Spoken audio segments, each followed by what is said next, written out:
Comment j'ai signé des appartements en sous-location avec ces deux techniques secrètes en un temps record. Hello les amis, j'espère que vous allez bien. Aujourd'hui, j'ai quelque chose de vraiment spécial à partager avec vous. Tu en as marre peut-être de passer des heures à prospecter des propriétaires sans aucun résultat. Je te demande comment certains arrivent à signer des appartements en un temps record. Ne cherche plus, tu es au bon endroit. Dans cette vidéo, je vais te révéler les deux techniques secrètes qui m'ont permis de signer des appartements en un temps record. Oui, tu as bien entendu, deux techniques secrètes qui peuvent transformer ta prospection et te faire gagner un temps précieux, un temps énorme. Et donc que tu sois débutant ou déjà bien avancé dans ton parcours, ces astuces sont essentielles pour réussir. Alors reste bien jusqu'à la fin de cette vidéo car je vais partager avec toi des stratégies éprouvées et des astuces exclusives qui pourraient littéralement changer ta façon de prospecter. Et pour ceux qui ne me connaissent pas, toujours pas j'ai envie de dire, je m'appelle Salah et j'ai construit un empire immobilier en sous-location qui me rapportait jusqu'à 12 000 € par mois, tout cela en 2 ans. J'ai ensuite revendu cette entreprise avec une plus-value à 6 chiffres. Je suis aujourd'hui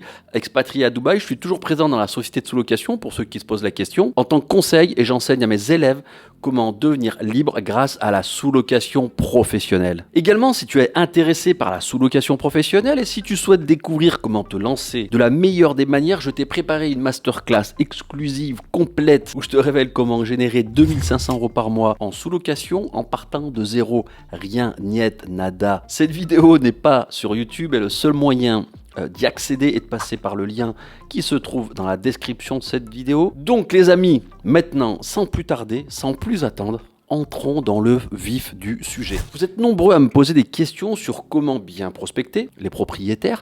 Je vais donc te partager deux astuces essentielles, ultimes de hack qui vont littéralement transformer ton approche du propriétaire. J'avais fait une vidéo sur comment approcher un propriétaire. D'ailleurs, je t'invite à aller la voir. Tu as le lien en haut à gauche. Et cette vidéo était plus axée sur le côté comment argumenter, comment présenter le business model, comment en quelque sorte se présenter comme un professionnel de l'immobilier et amener de suite une crédibilité forte, une légitimité par rapport à ton business de sous-location.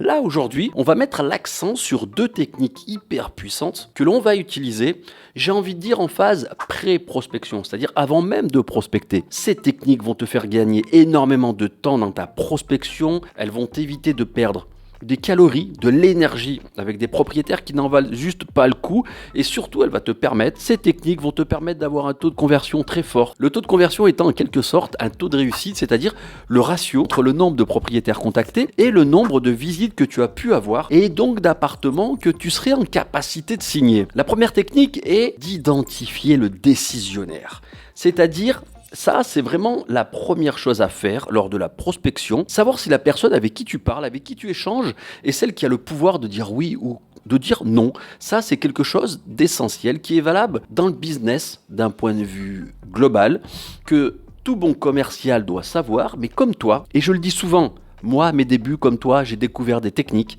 pour prospecter mieux, savoir d'emblée si la personne avec qui tu parles est celle qui est en capacité de prendre la décision. Ça, c'est très très important. Et cela va te permettre de réduire le temps de signature de ton premier appartement. Et donc, lorsque l'on traite avec un couple ou plusieurs personnes, il est vital pour toi de savoir qui prend réellement la décision. Qui n'a déjà pas eu ce sentiment de parler avec monsieur, ça se passe hyper bien, il a compris le business model, il est emballé, sympathique, bref, on passe un bon moment, on passe pas mal d'appels ensemble et pour moi, c'était signé. Mais lors du dernier appel avec monsieur, il me dit « Écoutez, ça me plaît énormément votre business model, pour moi c'est ok, mais je dois en parler à madame. » Qui n'a pas déjà eu ce sentiment de se dire « J'ai perdu tout ça pour ça ».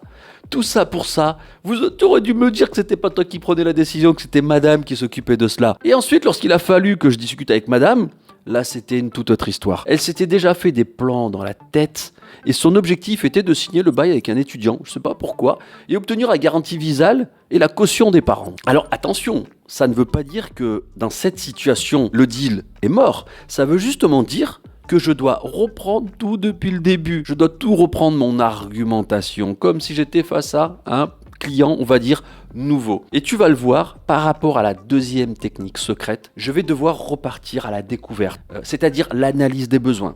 Savoir pourquoi cette femme veut passer par cet étudiant, veut la garantie visale, veut la caution des parents. Alors attention, ça ne veut pas dire que dans cette situation, le deal est mort. Ça veut juste dire que je dois reprendre tout depuis le début. Je dois tout reprendre mon argumentation, comme si j'étais face à un client, on va dire, nouveau. Et tu vas le voir, par rapport à la deuxième technique secrète, je vais devoir repartir à la découverte, c'est-à-dire l'analyse des besoins. Savoir pourquoi cette femme veut passer par cet étudiant, veut la garantie visale, en quelque sorte, et aussi veulent la caution des parents et rien d'autre. Donc là, tu comprends que j'ai perdu du temps, comme je viens de te le dire, en parlant avec monsieur, même s'il est sympa et j'ai glané plein d'informations, j'ai perdu de l'énergie parce que je ne vais pas avoir la même énergie, le même peps, la même force quand je vais parler avec madame. J'aurai l'impression de reprendre tout depuis le début et forcément, je ne vais pas redémarrer cet échange avec la même force, le même enthousiasme, la même confiance que lorsque j'ai échangé avec monsieur. Bref, tu l'as compris mon ami dès le départ. Je me suis mis dans une situation qui n'était pas optimale, la meilleure pour moi, car j'aurais dû entrer dans cet échange en discutant avec monsieur et de suite identifier qu'il n'était pas le décisionnaire. Et pour cela, plutôt que de demander de manière directe, voire impolie, êtes-vous le décisionnaire ? Pas très cool. Est-ce à vous ou à madame que je dois parler ? Là aussi, pas très sympa, même si c'est pas lui qui décide. Très honnêtement, il va pas trop aimer votre approche. Bien évidemment, il ne faut surtout pas dire ça. Donc je disais, plutôt que de demander ça de manière directe, essaie de poser des questions subtiles pour comprendre qui a le pouvoir. Qui a le pouvoir de décision ? C'est souvent madame. Mais quand même, par exemple, tu peux demander, est-ce que vous gérez ce bien seul ou à deux ? Ou encore, qui s'occupe généralement des décisions concernant cet appartement ? Ou encore, si l'on doit signer ensemble, avec qui vais-je signer le bail pour cet appartement ? Ou encore, les amis, si je dois préparer un chèque, vais-je le mettre au nom de madame ou au nom de monsieur ? Ce sont des questions qui te permettront, de manière subtile, indirect mais très intelligent, de savoir qui a le pouvoir de décision. Donc encore une fois les amis, ne perdez pas de temps et d'énergie à convaincre une personne qui n'a pas le dernier mot.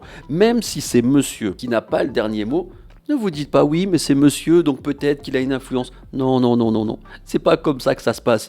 Peut-être que vous, monsieur, les hommes là, vous ne vous en rendez pas compte, mais les femmes, elles savent. Dans 80% des cas, la décision revient à madame. Dans toutes les décisions d'un couple, notamment dans le domaine de l'immobilier. Donc c'est bien de parler avec monsieur, c'est sympa, c'est cool, mais souvent, c'est peut-être pas lui qui prend la décision, ok ? Deuxième technique secrète, ultime en phase pré-prospection, c'est d'identifier la peine forte du propriétaire. Ça, c'est clairement la seconde étape, c'est-à-dire que tu as déjà déterminé qui est décisionnaire, 80% des cas, madame, et c'est la personne avec qui tu es en train d'échanger. Tu parles avec madame, donc. Maintenant, il faut savoir quelle est cette peine forte. Et là, tu te dis, de quoi tu me parles ça là ? C'est quoi cette histoire de peine forte ? Alors, ce qu'il faut savoir, c'est que globalement, le propriétaire a deux principales peines fortes. Il y a généralement deux grandes préoccupations chez le propriétaire par rapport à son appartement, bien sûr. La première, c'est la solvabilité du locataire. Donc, vais-je signer, c'est la question qui se pose, vais-je signer avec un locataire qui va être en capacité de me régler tous les mois de manière régulière sans retard de paiement ?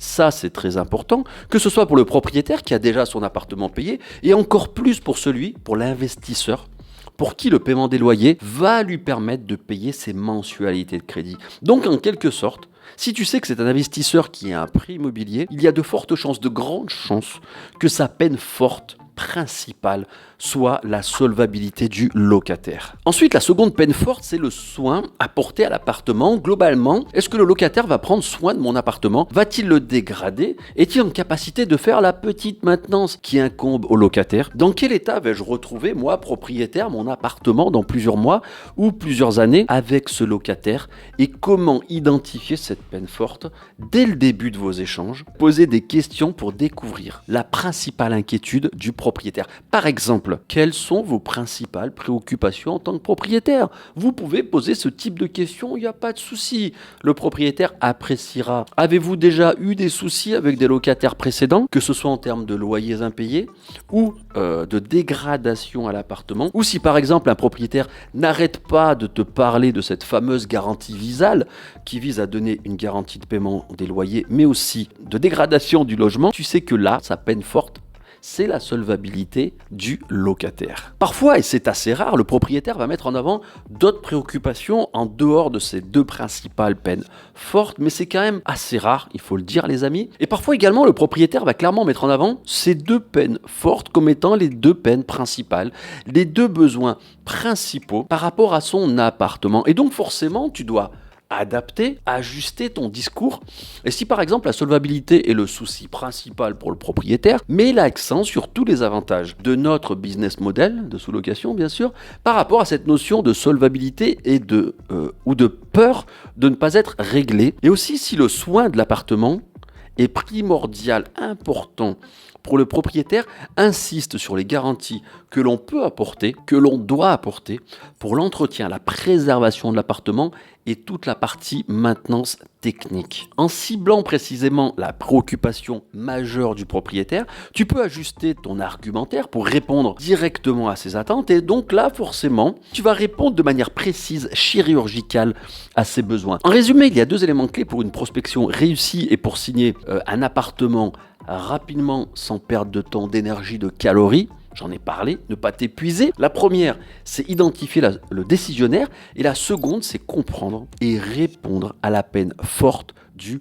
propriétaire. Avec ces 2 stratégies, tu vas maximiser tes chances de convaincre les propriétaires et tu vas maximiser ta réussite dans la signature d'un appartement rentable en sous-location professionnelle. Ces 2 stratégies m'ont permis de signer à ce jour plus de 31 appartements en sous-location professionnelle via notre société Appartine Toulouse, car j'ai ciblé le décisionnaire et ensuite le propriétaire se sent valorisé et écouté parce que j'ai su répondre clairement à ses besoins. En appliquant ces stratégies, toi, tu vas maximiser tes chances de succès et tu vas gagner un temps précieux. Les amis, si tu as trouvé cette vidéo utile, n'oublie pas de la liker, de t'abonner à la chaîne et de partager cette vidéo avec d'autres passionnés de l'immobilier. Je le répète, vous êtes nombreux, des milliers à regarder mes vidéos, mais vous êtes peu quand même à vous abonner. Donc abonnez-vous à la chaîne, ça me permet en quelque sorte de continuer à vous donner du contenu de qualité,